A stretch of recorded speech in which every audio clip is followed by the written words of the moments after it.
¿Cómo están?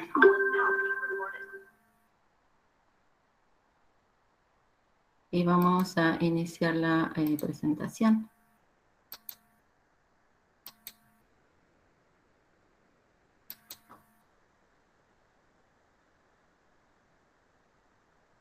Bien, habíamos quedado en el inicio de los conceptos de proteínas, ¿sí?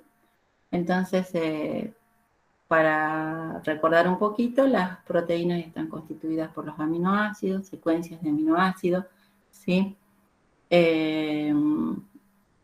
Las proteínas son dentro de las estructuras moleculares más importantes, ¿sí?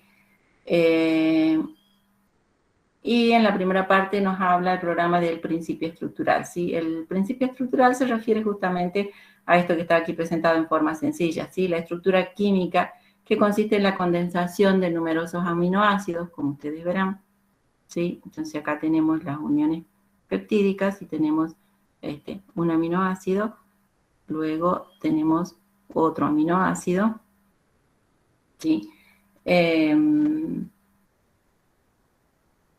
O sea que es la estructura química que consiste en la condensación de numerosos aminoácidos según el principio de la unión peptídica. Podríamos decir así el tema de principio estructural. Un sector de la cadena peptídica sería graficado de esta manera. Este N me está indicando que esta secuencia puede continuar, o como acá tiene puntos suspensivos, o sea, son N aminoácidos, acá tendría que ser un RN, ¿sí? Entonces vemos que se ven los aminoácidos con su residuo aminoácidico y aquí al estar formando parte de la cadena polipeptídica dijimos que ya no se llaman más aminoácidos, sino que son residuos de aminoácidos o residuos aminoácidicos.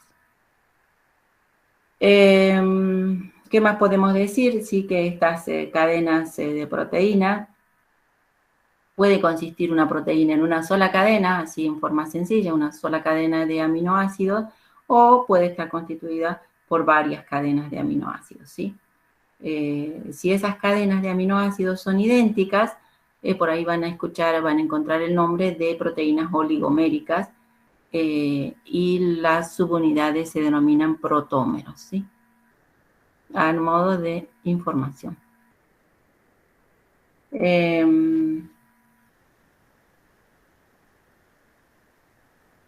Lo que nos estaría faltando acá en el principio estructural también sería hablar de la masa molecular de los 20 aminoácidos, ¿sí? Si nosotros sumamos la masa molecular de los 20 aminoácidos, nos va a dar y luego lo dividimos por el número de aminoácidos que hemos sumado, que son 20, nos va a dar aproximadamente un valor de 138.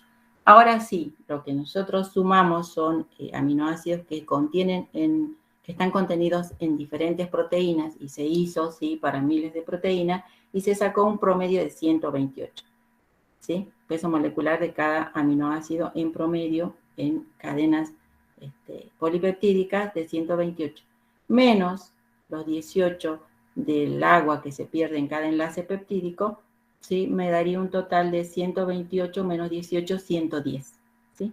Entonces, eso me estaría dando en promedio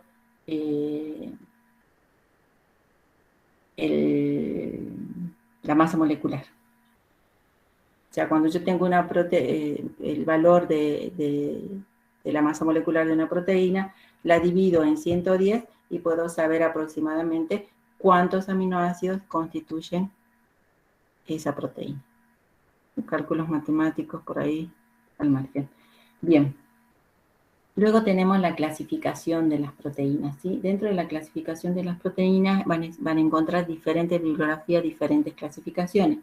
Entonces podemos hablar de una clasificación en la cual me habla de proteínas simples, ¿sí? Cuyos componentes son solo aminoácidos, y proteínas conjugadas, ¿sí? Cuando aparte de los aminoácidos tenemos otros grupos diferentes que no son aminoácidos, que se denominan grupos prostéticos, ¿sí?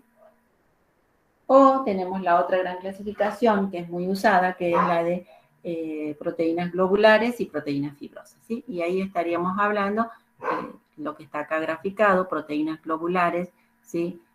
Que toman una a medida que vayamos desarrollando la unidad, vamos a ver el tema de las estructuras globulares, pero toma una cierta forma esferoidal, ¿sí? No es que son esferas propiamente dichas, pero cierta forma esferoidal, o sea, formas de esfera compactas, ¿sí? Esas cadenas polipeptídicas, como vemos, se están plegando sobre sí mismas. Entonces, eso a mí, digamos, me da la pauta de que es las funciones y esa estructura, al ser así, que permite que sea soluble en agua, por un lado, y también determina las funciones de estas proteínas, como son de síntesis, transporte y metabolismo, ¿sí? O sea, las globulares tienen funciones fundamentales como síntesis, transporte y metabolismo. Bueno, vamos a ir desarrollando lo largo y van a ir viendo las funciones. Bueno, los ejemplos, la mioglobina en músculo, por ejemplo, la hemoglobina en sangre, ¿sí? Serían algunos de los ejemplos de estas proteínas en las cuales tienen una, cuando veamos estructuras, ya vamos a ver estructuras compactas, digamos, ¿sí? Y luego el otro grupo sería de las fibrosas, ¿sí? El otro grupo de las proteínas fibrosas que consisten en largas, ¿sí? Ya está diciendo el nombre fibrosa, son formas largas y delgadas, ¿sí? Fibras, viene de fibras. Y esta forma parte de lo que son las estructuras de las células, ¿sí? Y de los tejidos. Las más comunes, las más conocidas son la alfa-queratina y la beta-queratina. Las queratina alfa, ¿sí? Son las proteínas que están constituyendo lo que es la lana, el pelo, la piel y las uñas, ¿sí? Estas son insolubles en agua. Y en el pelo, sí, vamos a ver que son 3 hélices que se enrollan.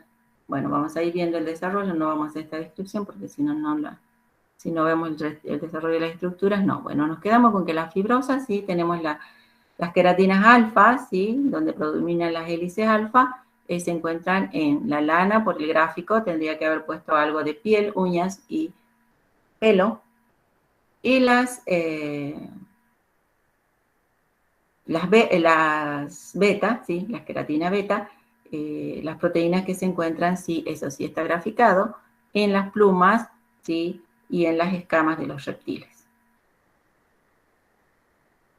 Ya estos tienen grandes cantidades de estructuras de hoja plegada beta, ¿sí? O sea, solo para graficar estos grandes grupos representativos, luego vamos a desarrollar este tema. ¿De qué estamos hablando cuando estamos hablando de estructuras? ¿Sí? Entonces, ahí tenemos una clasificación sencilla y luego el programa dice la estructura química de las proteínas, estructura primaria, ¿sí? Y empieza con el tema de estructura. O sea, cuando se refiere a la estructura química, ¿sí? Habla de el estudio de las propiedades físico-químicas de las proteínas, ¿sí? Hace necesario, ¿sí? Establecer estas diferentes estructuras. O sea, es una descripción, vamos a ver una descripción de cómo están constituidas las proteínas, ¿sí? Porque primero decíamos simplemente secuencia de aminoácidos. Bien, esos aminoácidos tienen diferentes disposiciones y da lugar a las diferentes proteínas. Entonces, cuando nosotros hablamos, ¿sí? De la secuencia de las uniones peptídicas, hablamos de la secuencia, o sea, por ejemplo, aquí tenemos leucina, paragina, alanina, valina, arginina, glicina, ¿sí? Ya aquí, como ven, están los aminoácidos, los residuos aminoácidicos ya simplificados con sus 3 letras. Esa secuencia es como un collar de cuentas, ¿sí? Que se van uniendo a través de uniones peptídicas y esa secuencia, ¿sí? Esa secuencia y ese número establecido de proteínas se conoce, de aminoácidos, se conoce como estructura primaria, ¿sí? Entonces, esas largas cadenas luego van a dar lugar a la formación de la estructura secundaria.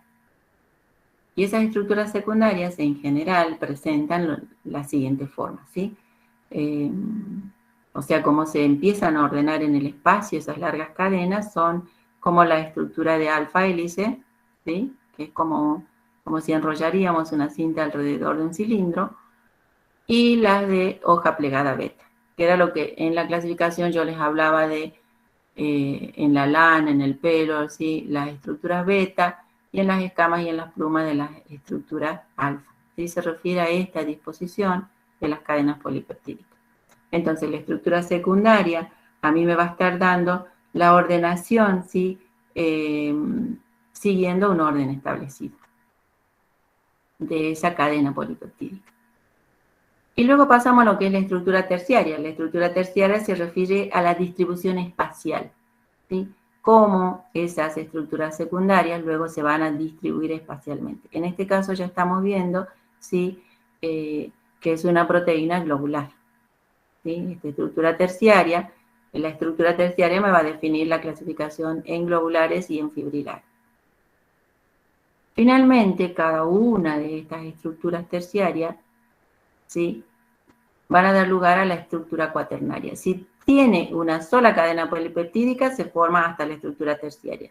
Si son más de 2 cadenas polipeptídicas, entonces vamos a estar hablando de una estructura cuaternaria. En este caso, por ejemplo, tenemos, esta es una cadena que sería esta, que se une a otra cadena acá, y atrás tenemos 2 cadenas más, entonces tiene 4 subunidades polipeptídicas. En este caso son idénticas, ¿sí? Entonces estamos hablando de oligómeros y protómeros, y eso me está dando la estructura cuaternaria. Bien, a grandes rasgos, esas serían lo que pide el programa como estructuras químicas de las proteínas. Y luego pide el desarrollo de cada una de esas estructuras, ¿sí? Bien. ¿Cómo vamos hasta ahí?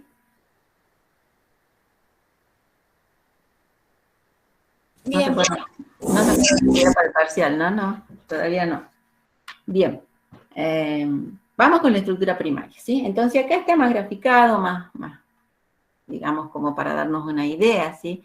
Si graficamos a los residuos aminoácidos con esferas, podemos, sí, asemejar a un collar de cuentas. Ya sabemos que no son esferas, pero son todas unas moléculas, cada uno con su forma característica, pero podríamos decir que esto me está dando, ¿sí?, la estructura primaria. Entonces decimos que cada proteína tiene una composición definida de aminoácidos. No es que cualquier aminoácido ocupa cualquier lugar, ¿sí? Cada proteína tiene esas establecidas, ¿sí? Una composición definida de los aminoácidos, en qué orden y en qué número de aminoácidos, ¿sí?, van a estar presentes en esa cadena. Entonces, cada proteína va a ser, según esta secuencia, diferente de otra, ¿sí?, que va a estar dada por esta primera estructura, que es la estructura primaria. También se puede determinar esta proteína por secuenciación o en relación con lo que es el ADN, ¿sí? Según con el código genético, ¿sí?, está en relación directa, o sea, se puede determinar a través del uso del ADN, si se tiene el gen, se puede determinar la secuencia de estos aminoácidos, o si no, se hace por secuenciación, como nosotros ya vimos utilizando los métodos de Sanger o de Edman. No se preocupen, enseguida repasamos. Entonces, decimos que, en definitiva, la secuencia es la encargada de la estructura y de la función, ¿sí? ¿Por qué? Porque me está dando el orden, ¿sí?, y la estructura, como dijimos que acá solo está graficado, es una esfera, no es una esfera, sino que tiene grupos R con diferentes cargas y diferentes características, ¿sí? Entonces eso va a ser a la estructura que vamos a ver, la estructura siguiente, ¿sí? Acá tenemos un ejemplo de, por ejemplo, qué pasa si se altera, ¿sí? En este caso, si se altera, en este caso tenemos la hemoglobina, y este es el caso de cuando se altera la forma de los glóbulos rojos, ¿sí? Entonces, causa esto la anemia falciforme. A ver, vamos. En esta cadena que me da lugar a estos eritrocitos con esta forma normal, ¿sí? En esta región de esa cadena polipeptídica tengo el glutamato. Si ese glutamato, ¿sí? En esa región es cambiado por la valina, porque fíjense que el resto de la cadena es igual, solamente un aminoácido se cambia, ¿sí? Da lugar, ¿sí? A esta enfermedad genética que es grave, ¿sí? Que es la anemia falciforme. Que eso tiene problema, no va a transportar oxígeno un glóbulo de esta forma que uno que tiene toda la superficie circular, ¿sí? Para poder transportar el oxígeno. Ese es para establecer una de las importancias, digamos, de la estructura primaria en cuanto a la función. También, ¿sí? Podemos decir que estas estructuras pueden ser con estructuras muy parecidas o secuencias de aminoácidos similares, pero en especies diferentes, ¿sí? Como es el caso de la ubiquitina, que son muy semejantes, o sea, esta secuencia es muy semejante a esta, pero es en la ubiquitina que se encuentra en la mosca y en el ser humano, que se encarga esta proteína de la degradación de otras proteínas. O sea, eso va a permitir luego hacer cadenas de evolución, ¿sí? Por el común de las proteínas, las formas que se han mantenido y en fin, ¿sí? ¿Qué más? Sí. Cuando los glóbulos rojos tienen otra forma respecto al ADN, como en los pollos, en las gallinas, por ejemplo, el que está arriba de nosotros vendría a ser el humano, que tiene como esa cavidad pequeña. Sí, sí, sí. El de los pollos. Cada especie tiene características diferentes, sí. Los glóbulos no son todos iguales, pero en general tienden a ser circulares porque eso aumenta la superficie para la captación del oxígeno. Bien, gracias. O sea que sí o sí van a tener esa cadena con glutamato, eso no va a variar solo en la valina para la enfermedad. Bueno, gracias. O sea, hay regiones que se denominan cruciales, o sea, esta, por ejemplo, es esencial. Esta región se consideraría esencial para su función. O sea, esa secuencia se va a conservar, ¿sí? Se conserva porque son cruciales para realizar, en este caso, captación de oxígeno, ¿sí? Entonces, todos los animales que respiran, necesitan el oxígeno para la respiración, en general hay regiones que van a ser muy comunes porque son cruciales, sí o sí, tienen que mantenerse, ¿sí? Bueno, actualmente se conoce la estructura primaria ya de miles de proteínas, ¿sí? ¿A partir de cuándo? ¿Cuándo es la clave de esto? ¿Cuándo se inicia? ¿Sí? En 1953. ¿Cuáles son los grandes descubrimientos que se producen en 1953? Watson y Crick deducen la estructura del ADN. Y Frederick Sanger resuelve la secuencia de aminoácidos de la hormona insulina. Esos son los grandes descubrimientos. A partir de ahí empieza la relación entre código genético y, bueno, lo que ahora ya el genoma humano y todo lo demás. Y toda esa cantidad de información, imagínense ustedes las miles de secuencias de aminoácidos para determinadas proteínas. O sea, sí o sí se tiene que, ha generado esto, sí, una rama de la bioingeniería. Que es bueno, después hay una rama de estas, que es bioinformática, que sí o sí se necesita esto, plataformas, se necesitan, digamos, programas que permitan almacenar la gran cantidad de información que se va acumulando. Y aquí hablamos y repasamos, ¿sí?, cómo se hicieron las secuenciaciones de estos aminoácidos, ¿sí? O sea, cómo se determinó esta secuencia, es decir, aquí está la valina, luego sigue la histidina, la leucina, la treonina, y acá sigue el glutamato, y bueno, esto es... Entonces, hay dos métodos, y se los vuelvo a presentar porque es pregunta de final, ¿sí? El método de Sanger, que como dijimos, ¿sí?, utiliza el derivado del 2,4-dinitrofenilo, ¿sí? 2,4-dinitrofenilo, ¿sí? Grupo fenilo. El flúor, acá falta porque 2,4-dinitrofenilo es el flúor. Flúor 2,4-dinitrofenilo, ¿sí? Reacciona, Sanger hizo la reacción, reacciona con un aminoácido, estaría graficado el aminoácido terminal de una larga cadena polipeptídica, ¿sí? Entonces, se produce una reacción con ese aminoácido terminal, luego por hidrólisis con ácido clorhídrico, 24 horas, con una concentración altísima, 6 molar, se produce la lisis, la ruptura de todo el resto de la cadena y se recupera solamente este, ¿sí? Entonces se identifica de esta manera este aminoácido terminal. O sea, Sanger, ¿sí?, se utiliza para el método de Sanger se utiliza para la identificación del residuo amino terminal del polipéptido, ¿sí? El residuo amino terminal. El resto de la cadena se rompe. Bueno, Sanger con este método, según la bibliografía, tardó como 10 años en determinar en el año 1953 la secuencia de la hormona insulina, ¿sí?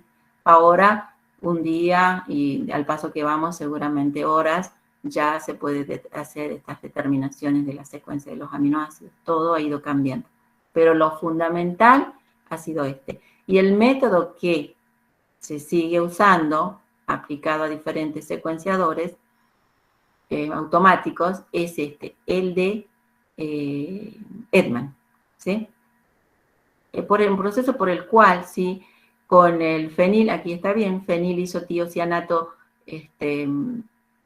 que se une, también aquí se une al aminoácido y da la formación de un derivado, ¿sí? Es una tiosolinona, y finalmente, ¿sí?, se reacomoda la molécula. El derivado final es el feniltioidantoína, ¿sí? Una feniltioidantoína y del residuo aminoácidico. O sea, se une al residuo aminoácidico, ¿sí?, formando esta estructura que es de color amarillo. Pero lo que pasa, ¿sí?, lo que pasa aquí es que no hay la destrucción total de la cadena. Aquí se puede ir, ¿sí?, se puede ir degradando paso a paso, aminoácido a aminoácido, ¿sí? Entonces, es una hidrólisis suave, no necesita, como en este caso, un ácido muy fuerte, y entonces se va, si tengo acá la cadena polipeptídica, ¿sí?, o sea, continuaría, tengo un aminoácido, residuo aminoácidico, el otro residuo, y así la cadena polipeptídica. Entonces, cada uno, sí, se produce la ruptura de cada uno, y se va identificando luego cada uno de los aminoácidos. Entonces, este sí permite una secuenciación. Pero hay un 99% no y tienen que ser fragmentos más cortos, obviamente, ¿sí? Bien, eso es la diferencia entre el método de Sanger y el método de Edman. También se utilizan otros métodos que llevan cloruro de dancilo y cloruro de dapsilo, que por ahí lo van a encontrar.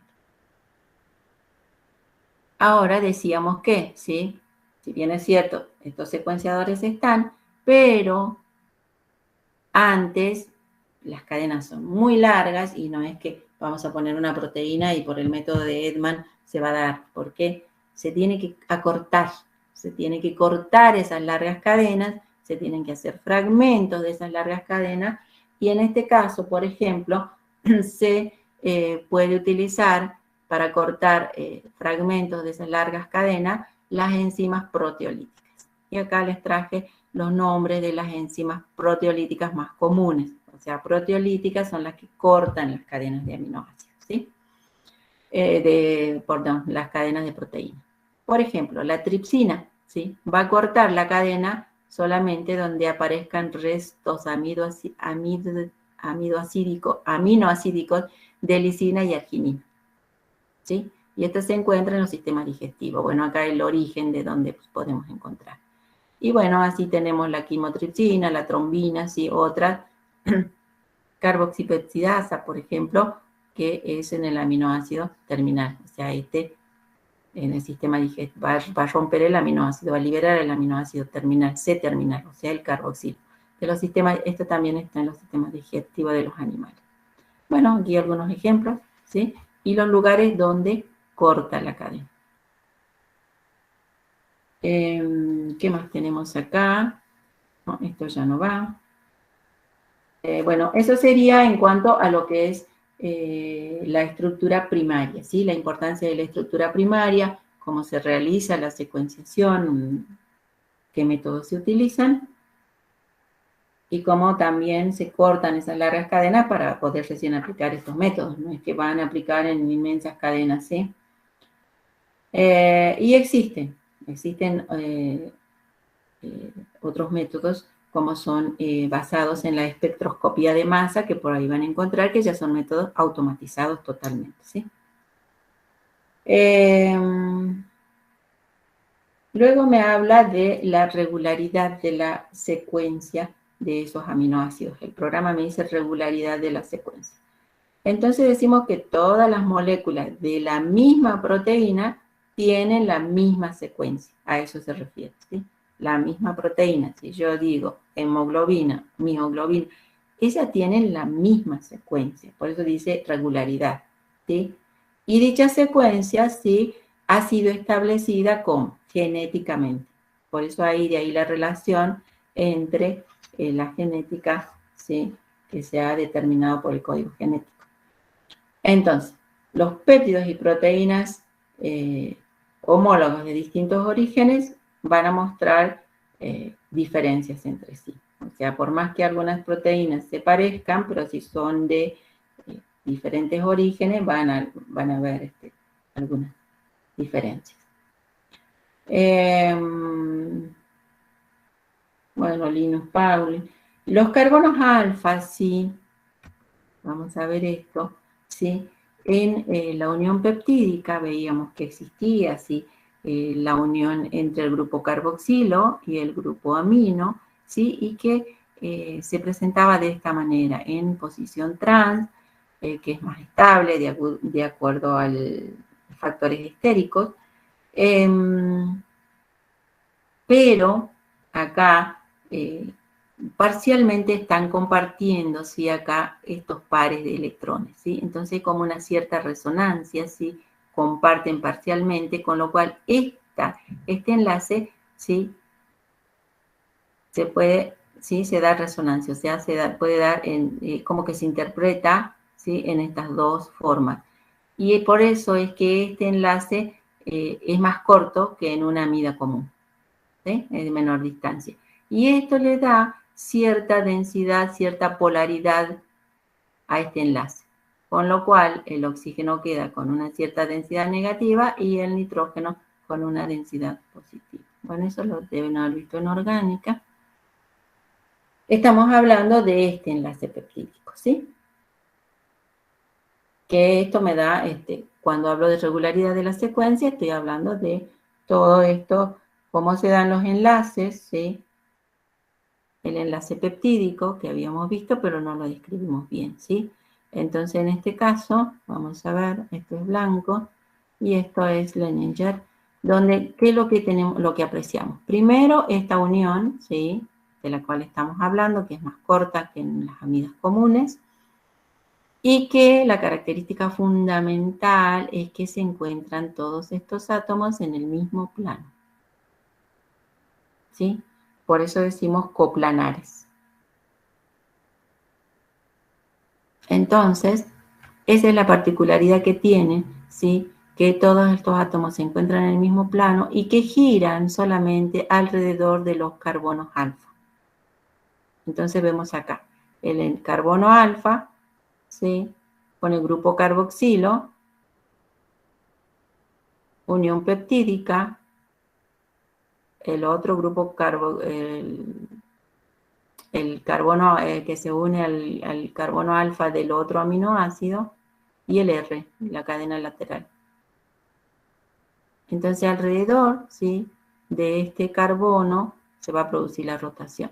Bueno, y acá habla de rotaciones phi, rotaciones psi, que se dan, ¿sí?, en esta, según gire este carbono alfa hacia uno y otro lado, o sea, según se considere todo esto, voy a estar hablando del giro, o si considero a partir del nitrógeno, voy a estar hablando del otro, de este giro psi.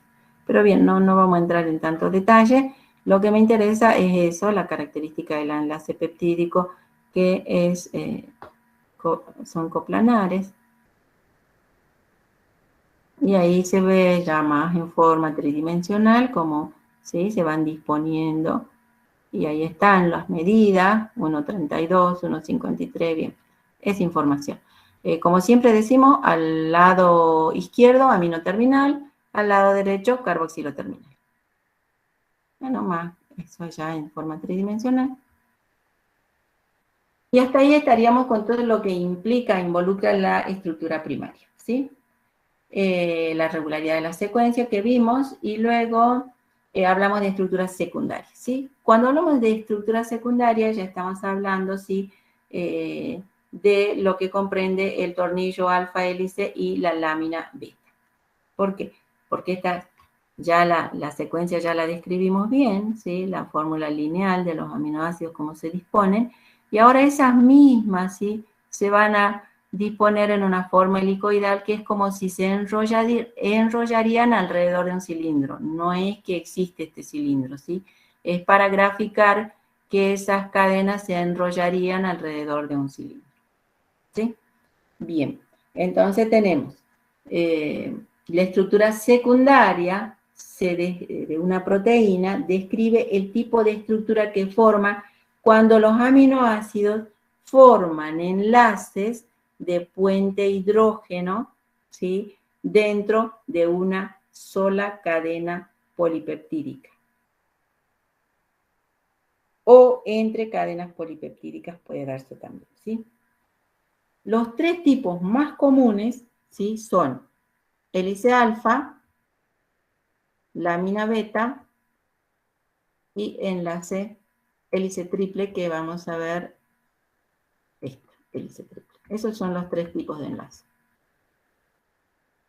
Según alguna bibliografía, otra solamente nos presenta hélice alfa y la hélice triple dentro de lo que es la hélice alfa. Bien.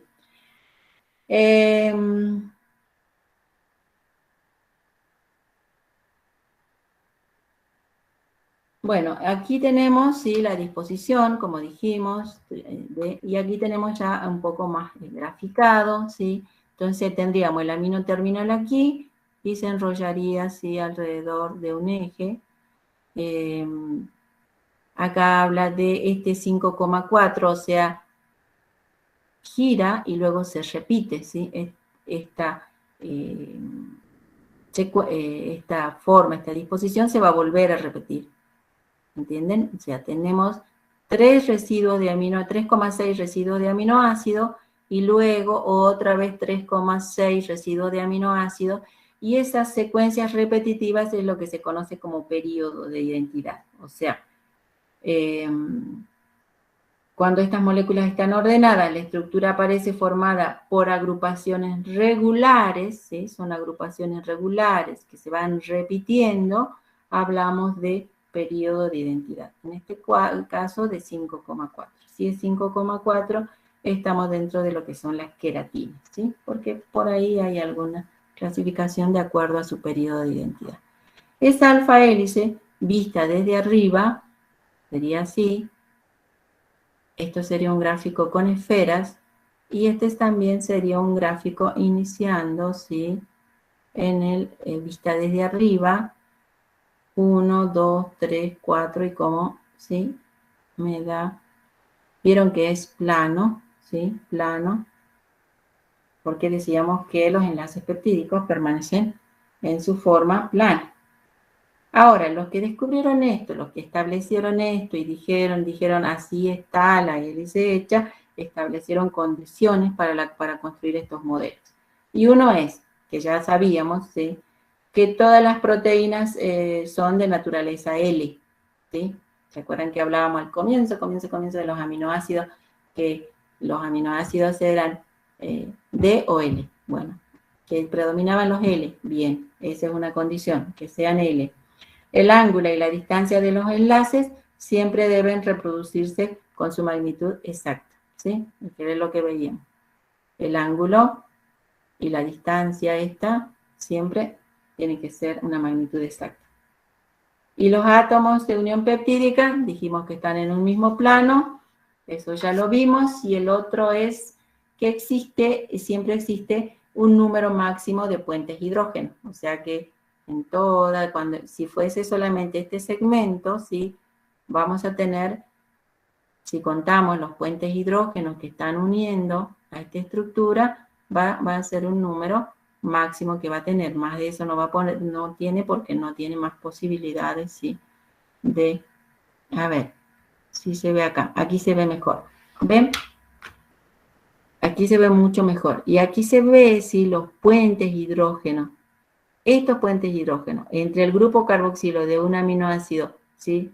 Y el otro que sería el cuarto aminoácido, porque dijimos que tiene 3,6, entonces si yo considero este primero, si empezamos de acá, considero este primero, al llegar al cuarto aminoácido, entonces el grupo amino con el grupo carboxilo va a formar este puente hidrógeno. Y esos puentes hidrógenos establecidos son los que dan lugar a esta estructura, a que esta estructura sea estable. ¿Sí? Entonces acá está como que bien clarito cuáles son los puentes hidrógenos y vemos que si los grupos R van quedando hacia afuera.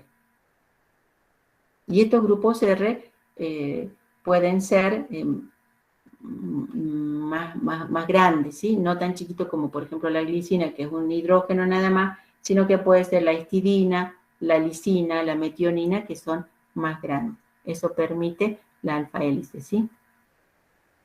Que puedan unirse estos residuos de aminoácidos con estos R más grandes.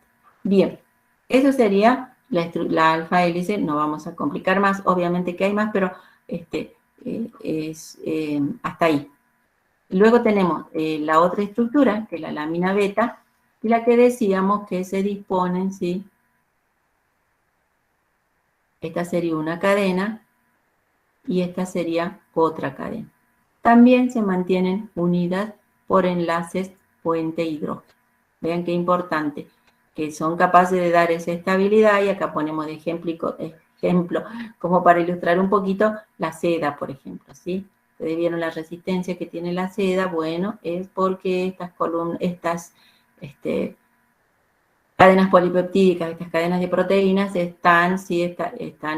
son estables por estas uniones puente hidrógeno que las mantienen así. Y ven que se fue como un zigzag porque cada unión peptídica está dentro de un plano y solamente en los carbonos alfa gira. La unión peptídica está sobre un plano, en el carbono alfa gira. Unión peptídica en un plano, en el carbono alfa gira y viene hacia abajo. Lo podemos ver en esta otra gráfica, ¿sí? De la hoja plegada beta, donde puede darse que las cadenas sean antiparalelas, o sea que va a ir una en este sentido y la otra en este sentido. O sea que si va en este sentido, nosotros vemos que tenemos acá grupo carboxilo, grupo amino. ¿Sí? Y como viene en este sentido, va a tener, en lugar de tener grupo amino acá, tiene el grupo amino aquí y el grupo carboxilo acá. ¿Sí? Y eso permite estos puentes hidrógenos. Esa sería una antiparalela. Y esos morados son los grupos R, que quedan hacia arriba o hacia abajo de esa lámina beta. Bueno, y acá habla de la distancia de 7 Armstrong, que bueno, es solo dato. Y cuando son paralelas, o sea, todas en el mismo sentido, va a haber una pequeña variación, ¿sí? Porque todas son iguales, ¿sí? Grupo carboxilo, grupo amino, grupo amino. Pero entonces este puente de hidrógeno se va a dar en este, digamos, con una pequeña inclinación, ¿sí? Pero bueno, estas son paralelas. Y la vista lateral lo mismo, los R hacia arriba, hacia abajo, hacia arriba, hacia abajo del plano, y hay una distancia un poquito menor. Bien, esas serían las láminas beta, las que dan, por ejemplo, las que se grafican, sí, de otra manera. ¿Qué más podemos decir de la hoja plegada beta?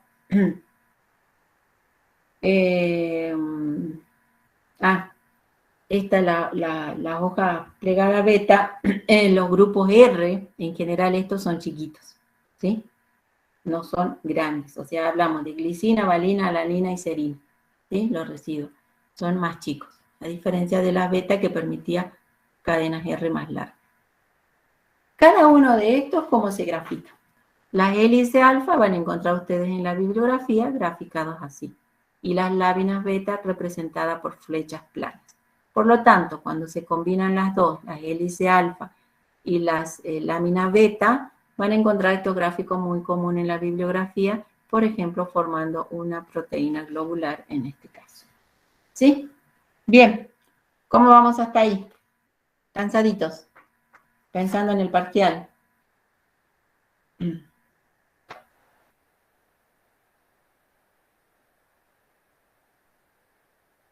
¿Todo bien? Bien, parece un nudo. ¿Cómo? Parece un nudo. Ah, y sí, y bueno, porque acá de qué va a depender, ya vamos a ver de qué va a depender, ¿sí? Aquí ya estamos como que presentando, ¿sí? Qué es lo que va a pasar en una estructura terciaria, ¿sí? Pero habíamos nombrado, y vamos a tratar de seguir el programa, antes de pasar a la estructura terciaria, habíamos nombrado al colágeno, que era otra, que podía considerarse otra estructura secundaria, ¿sí?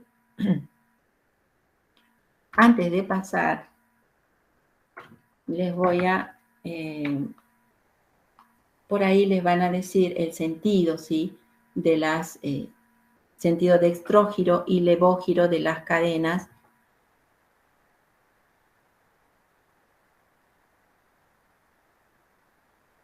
El sentido dextrógiro y levógiro de las cadenas. Entonces vamos a ver un poquito eso. A ver.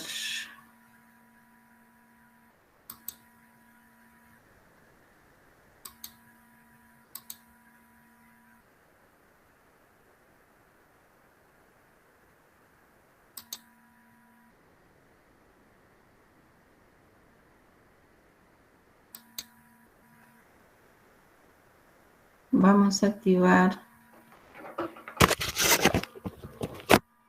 un poquito. Una manera de distraernos un poquito. Vamos a activar la cámara. Uy, estamos muy despeinados. Bien. ¿Vieron cuando hablábamos de las cadenas de las alfa hélice y hablamos del sentido dextrógiro y levógiro de esas cadenas? No hablamos, pero van a encontrar en la bibliografía el dextrógiro y levógiro. Bien, encontré por ahí que para determinar el sentido de giro de esas cadenas, si yo hablo del sentido levógiro, voy a realizar, tomar como indicativo mi mano derecha, ¿sí? Voy a cerrar el puño y voy a considerar que va hacia arriba, indicado por el dedo pulgar, y el giro va a ser según me indican estos dedos, ¿sí? En ese sentido. Es decir, ese es levógiro, derecha, y como me indican los dedos, ¿sí? Me indican los dedos, va a girar así. O sea, si yo tengo un cable, que me fui a conseguir este cable, si yo tengo un cable y lo hago girar siguiendo lo que me están indicando los dedos que están, ¿sí? Ahí, en la mano cerrada, haciendo puño. O sea que voy a girar en este sentido. ¿sí? Si yo enrollo en el dedo hacia arriba, ¿sí? Formo esa alfa hélice, lo saco, ese es el sentido levógiro, ¿sí? Ese es el sentido levógiro de esa cadena. Porque por ahí es difícil verlo, ¿sí? Porque es como que se enrollaría para el otro lado. Pero, si ustedes lo prueban, ¿sí? Con un cablecito, les va a dar, ¿sí? El sentido levógiro de la cadena. ¿Estamos? Bien. Solo para eso nomás, para distraernos un poquito.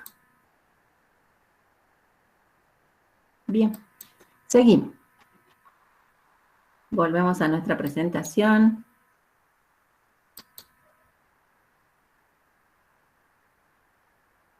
Estamos acá. Bien.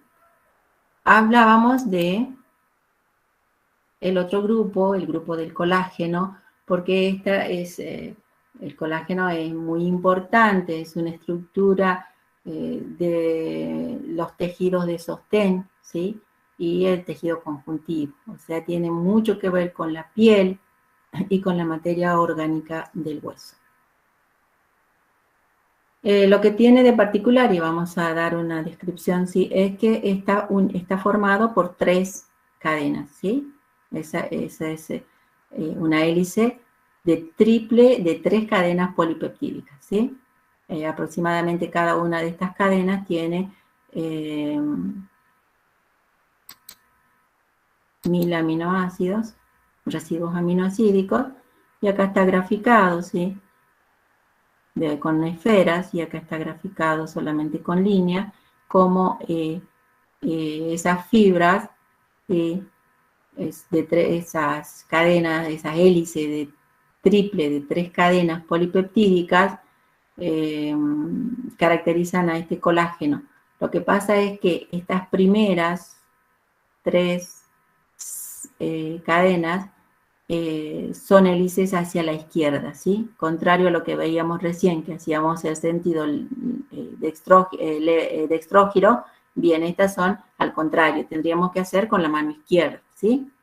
Y luego esas 3 cadenas que forman como una sola, es como como podríamos decir, como una soga, una piola, ¿sí? Que luego se va a unir con otras cadenas, nuevamente el número de 3, y ahí sí ya va a ser en el sentido de dextrógiro, ¿sí? Bueno, eso le concede a esto una gran resistencia, ¿sí? ¿Qué más? Y otra característica fundamental del colágeno es que está constituido solamente no solamente, sino en su mayoría por glicina y por prolina, ¿sí? Eso es prolina, o también puede ser hidroxiprolina. Ya tendríamos glicina, prolina, hidroxiprolina, esas serían fundamentales, ¿sí?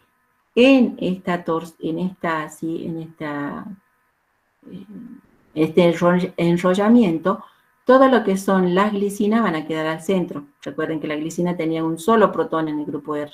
Entonces, por una cuestión estérica, van a quedar hacia adentro, ¿sí? Y todo lo que son prolinas e hidroxiprolinas van a quedar hacia afuera, ¿sí? Ahora, y estas cadenas de prolina, hidroxiprolina, como dice hidroxiprolina, habíamos visto, ¿se acuerdan la hidroxiprolina? Cuando veíamos en otras aminoácidos que se modificaban después de que habían sido sintetizadas las proteínas. Bien, necesitan ser hidroxiladas, y para ser hidroxiladas necesitan de la vitamina C. Y acá viene lo que a ustedes les puede interesar, ¿sí? Que es la importancia de la vitamina C en todo lo que es el colágeno, la hidroxilación del colágeno, ¿sí? Porque esto le da, ¿sí? Si no existe la vitamina C, no se produce esta hidroxilación y se produce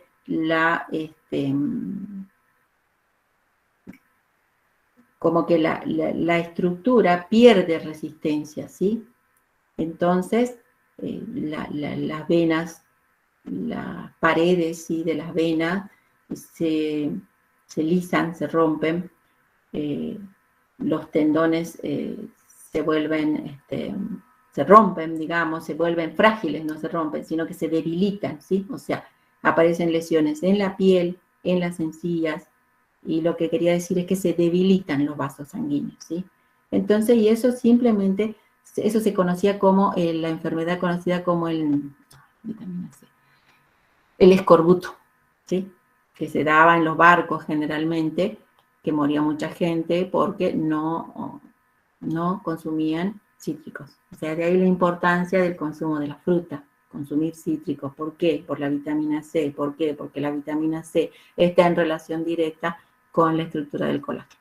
Bueno, sigamos.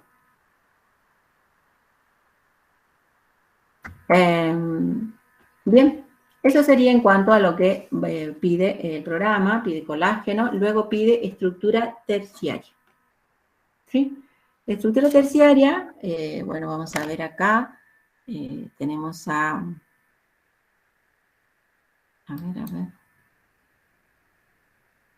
Este gráfico está hecho según Blanco. Está bien.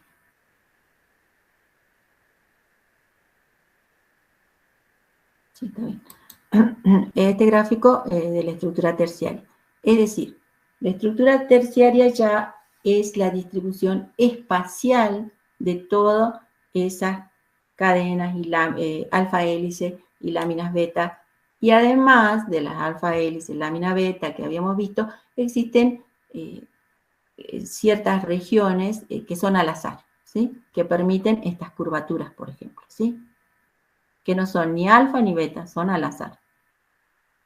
Eso me da la estructura, decíamos que la estructura terciaria me da la distribución espacial, ¿sí?, de esas cadenas polipeptídicas. Bueno, esto ha sido determinado por la técnica de rayos X.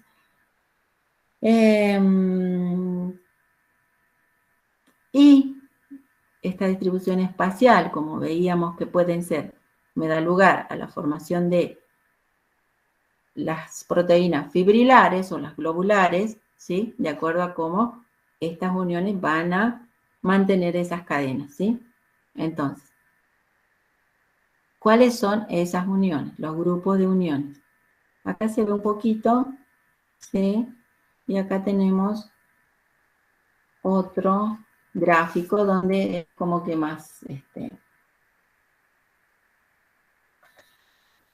vistoso, ¿sí? Ahí vemos, ¿sí? Como esto tiende a ser una, ya vemos que es una globular, ¿sí? Entonces hablábamos de alfa hélice, láminas beta y grupos de proteínas al azar, en las que generalmente en este grupo se encuentran los tipos de residuos aminoácidos de glicina y de histidina, ¿sí? Bien. Podemos tener, por ejemplo, las interacciones hidrofóbicas, ¿sí? Por ejemplo, interacciones hidrofóbicas, que va a hacer que esta se disponga de esta manera. ¿Qué son las hidrofóbicas? Son las interacciones que se dan entre aminoácidos que tienen grupos R, ¿sí? Si son hidrofóbicas, son grupos R no polares. Entonces, este grupo R no polar va a formar, se va a disponer, ¿sí?, hacia el interior de la proteína, porque generalmente las proteínas están en ambientes acuosos. Entonces, al ser grupos hidrofóbicos de estas que se da entre las cadenas no polares, entonces se van hacia el centro de las proteínas, ¿sí? Esta proximidad de estos grupos no polares va a generar fuerzas, las fuerzas de atracción conocidas como fuerzas de Van der Waals. O sea, son las más débiles, recuerden, ¿sí? Entonces se generan ciertas fuerzas conocidas como las de Van der Waals.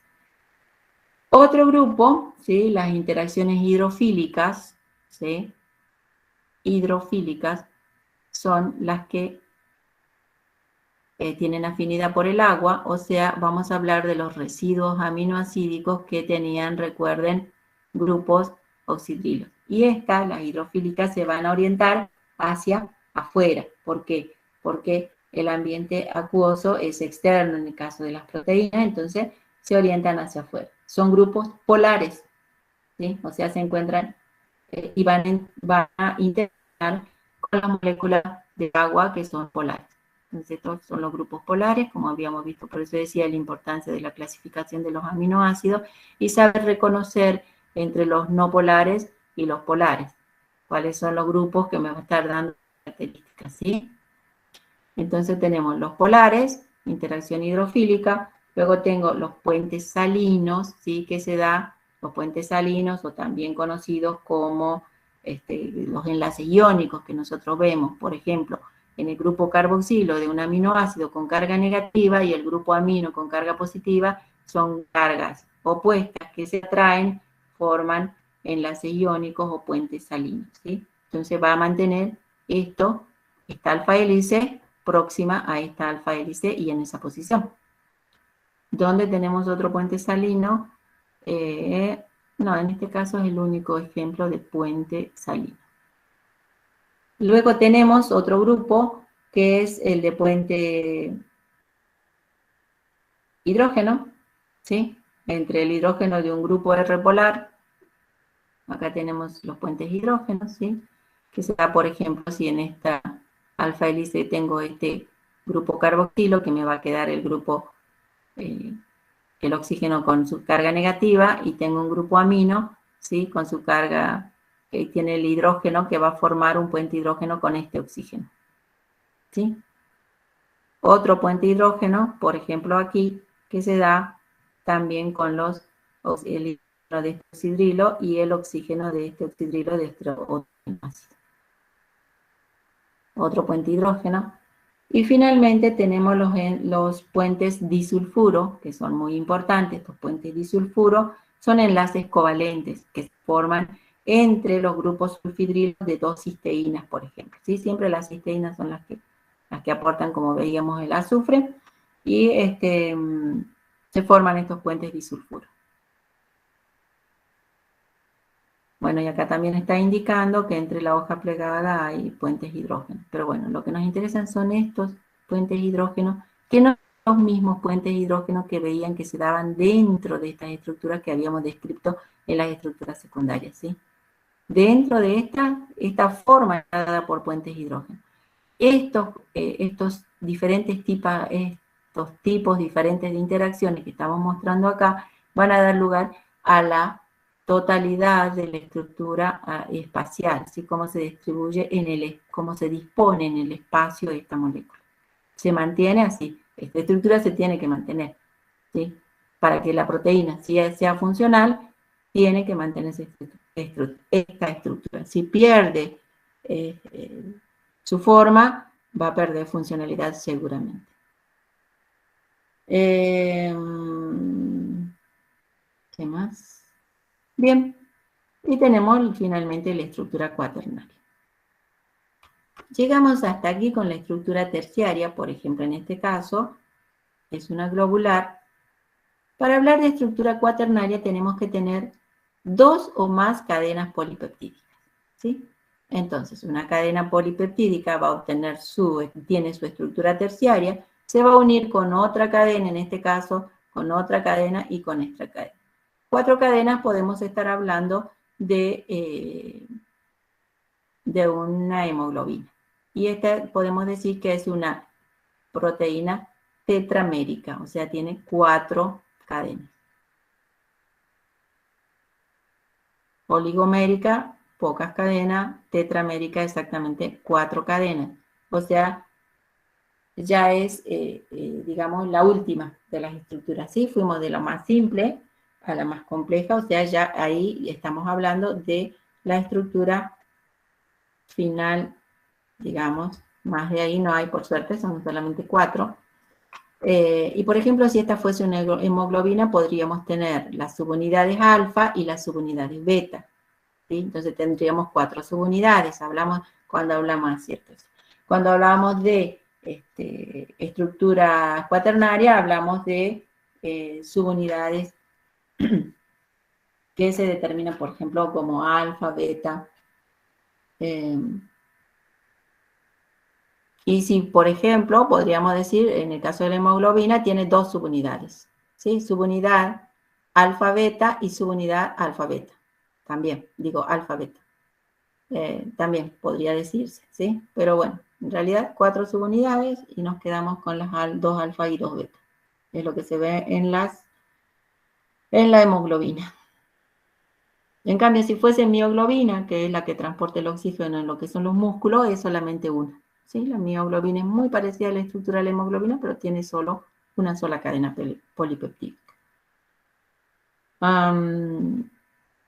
Y tienen funciones biológicas similares, porque las dos transportan hemoglobina en la sangre, pero la mioglobina transporta oxígeno, perdón, en la sangre, pero la mioglobina transporta el oxígeno en los músculos. Esa sería, y una es más sencilla que la otra. Profe, Sí. ¿pero la mioglobina pertenece a la estructura cuaternaria? Porque dijo que hay una sola cadena polipéptica. No, la mioglobina no tiene estructura cuaternaria. Muy bien, gracias. Sí, sí, sí, solo para hacer una comparación. La mioglobina no tiene porque es una sola cadena. Bien, gracias.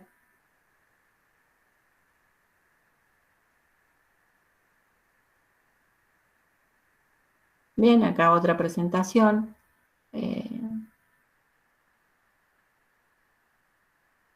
Un término que aparece por ahí, antes de salir de lo que son las estructuras, ¿sí?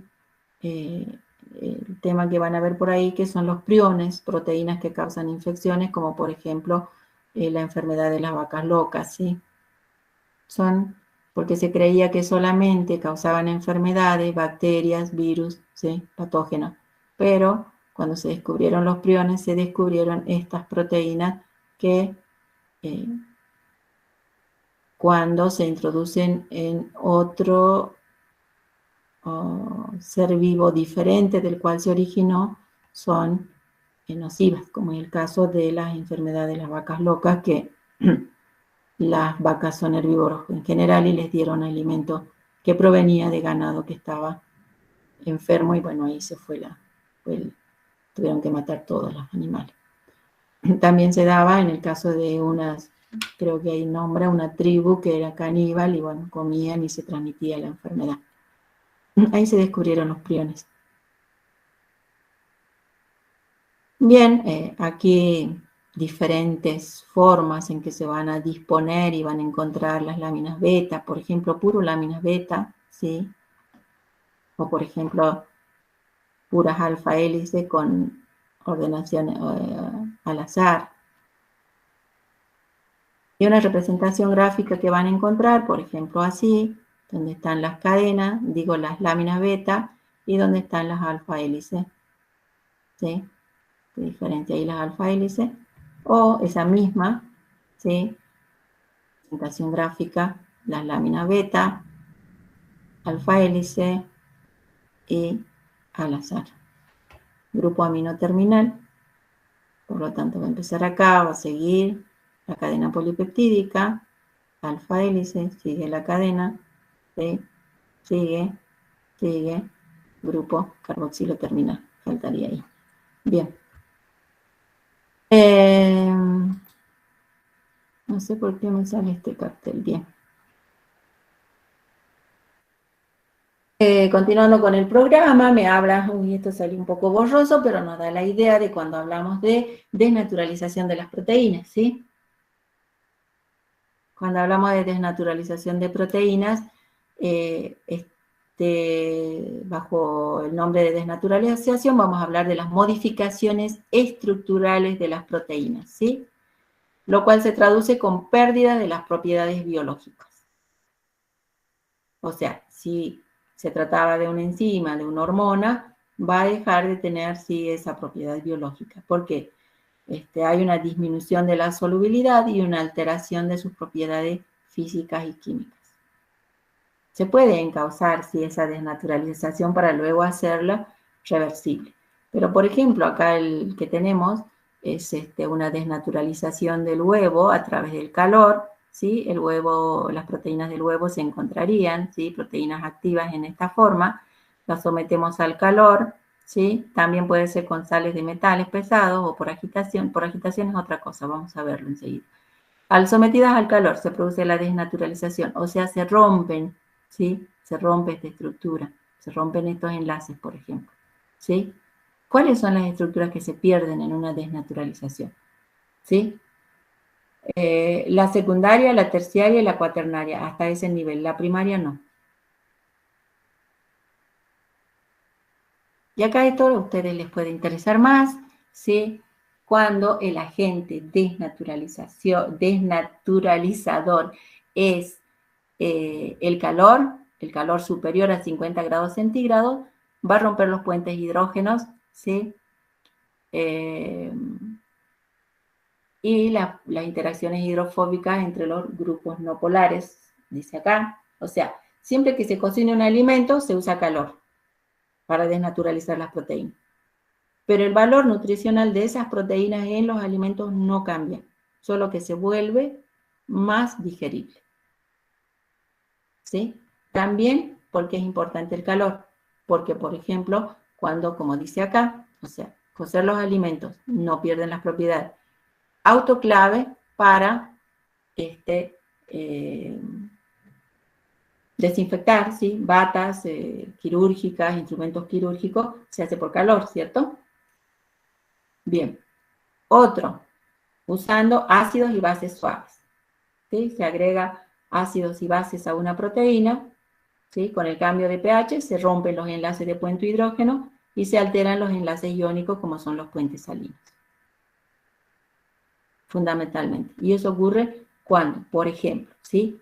En la preparación del yogur, del queso, cuando agregamos bacterias, esas bacterias, ¿sí? Van a producir ácido láctico. Entonces agregamos bacterias, no ácido, pero sí, esas bacterias producen el ácido láctico, eso desnaturaliza las proteínas, ¿sí? Y eso me permite la formación de caseína, que es sólida. Esa es otra desnaturalización en la elaboración de alimentos. Luego tenemos, por compuestos orgánicos, como son el agregado del etanol, ¿sí? O sea, alcoholes, alcohol, etanol o isopropílico, estos van a actuar como desinfectantes. ¿Por qué? Porque forman propios enlaces con los puentes hidrógenos de la proteína. El alcohol tiene muchos oxidrilos, entonces sirve, se forman enlaces hidrógeno intramolecular, alteran los enlaces hidrógenos con los puentes hidrógeno intramolecular de la cadena, y entonces, por eso se usa para limpiar heridas. ¿Por qué? Porque el alcohol va a pasar a través de las paredes celulares y va a coagular las proteínas, por ejemplo, de las bacterias. ¿Sí? O sea, es capaz de pasar el alcohol a las paredes celulares y altera las proteínas. Esa es la actividad que realiza, por ejemplo, al alterar las interacciones hidrofóbicas del alcohol. Y luego tenemos los metales pesados, ¿sí? Estos rompen los puentes disulfuro, y eso se da generalmente en los envenenamientos con mercurio y plomo, ¿sí? Hasta tanto obtener, si es un envenenamiento por mercurio y plomo, ¿cuál sería la respuesta inmediata? Dar proteínas hasta tanto se pueda hacer el drenaje correspondiente, ¿sí? O sea, un antídoto sería un alimento rico en proteínas como leche, huevo, queso, ¿sí? Para retardar un poco ese envenenamiento. Qué drástica, envenenamiento, por Dios. Bien. Y agitación. Eso viene cuando batimos el huevo, batimos la crema, ¿sí? Se produce un estiramiento, ¿sí? Sin llegar a romper el estiramiento de esas cadenas y por lo tanto se alteran esas interacciones. Pero es por batido, es por agitación, ese es mecánico. Por ejemplo, sí, las claras de huevo cuando batimos y se forma ese esponjoso, bueno, es porque se estiran las cadenas polipeptídicas, interrumpen las interacciones estabilizadoras y entonces hay una cierta desnaturalización. Bien, toda esa explicación en cuanto a alimentos, desinfección, ¿sí? Porque usan el alcohol, porque usan, ¿sí? Porque cocemos los alimentos. Desde la química biológica. Esa desnaturalización puede ser controlada, ¿sí? Podemos desnaturalizar, pero mantenemos controlados algunos parámetros y se puede volver y se conoce a la estructura original que se conoce como renaturalización. ¿Sí? Por ahí van a ver que no se puede volver en el... Sí, se puede producir, pero solo si se hace en condiciones controladas. Bien. Antes de empezar con la segunda parte, vamos a hacer una pequeña pausa y vamos a ser más breves con lo que sigue, pero me interesaba que esto esté bien claro porque si no, en el final les pregunto estructura lámina beta y no quiero mostrarles lo que me grafican como lámina beta. Así que bueno, quedamos ahí. Detenemos la grabación.